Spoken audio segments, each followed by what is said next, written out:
కొలంబియాలో మారక ద్రవ్యాల ముఠాలకు ఎస్కోబార్ నాయక్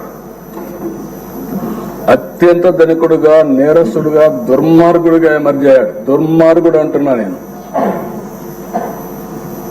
ప్రపంచ మార్కెట్లో 80% కోకైన్ వంటి మారక ద్రవ్యాలని తయారు చేసి సరఫరా చేసి మొత్తం ప్రపంచంలోని డ్రగ్ స్మగ్లర్ గా తయారయ్యాడు.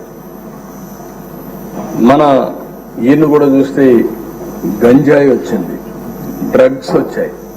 ఈ రోజు నేను హామీ ఇస్తున్నా, ఎట్టి పరిస్థితుల్లో రాబోయే రోజుల్లో ఎవరైనా సరే గంజాయి అమ్మినా, గంజాయి పండించిన ఉక్కు పాదంతో ఈ ప్రభుత్వం అణిచివేస్తాం. ఆ రోజు మాట్లాడా? ఒక్కరోజు కనీసం ఆలోచించాడా?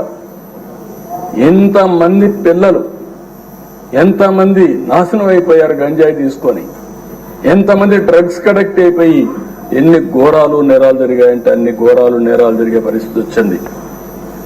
ఆ పాబ్లో ఎస్కోబార్ అయితే 1985లో సుప్రీంకోర్టులో గెరిల్లాతో దాడులు చేపించాడు.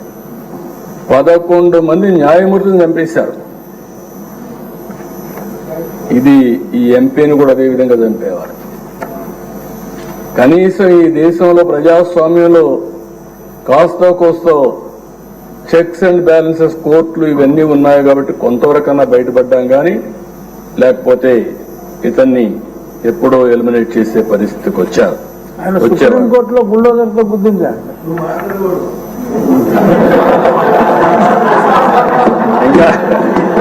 ఇంకా అలవాటు కాలేదు.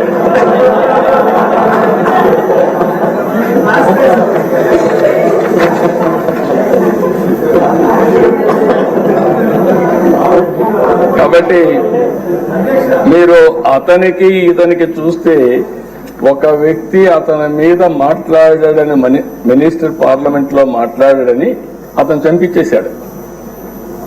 ఇక్కడ అదే సంఘటనలు జరుగుతున్నాయి. ఎవరైనా సరే మాట్లాడితే, ఎదురు తిరిగితే, లేకుంటే ప్రజాస్వామ్యంలో ఇది తప్పని చెప్పితే ఇంకా వాళ్ళ మీద పడిపోయే పరిస్థితి. శాసిస్తున్నాడు, ఎవ్వరూ మాట్లాడడానికి వీలు లేదని శాసించే పరిస్థితికి వచ్చారు.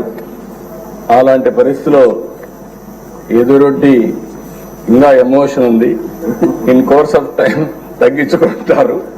కానీ మళ్ళీ ఈరోజు ఒక పోరాటం చేసి పోరాట యోధుడిగా గెలిచి ఆ కుర్చీలో కూర్చున్న మిమ్మల్ని మరొక్కసారి మనస్ఫూర్తిగా అభినందిస్తున్నాను.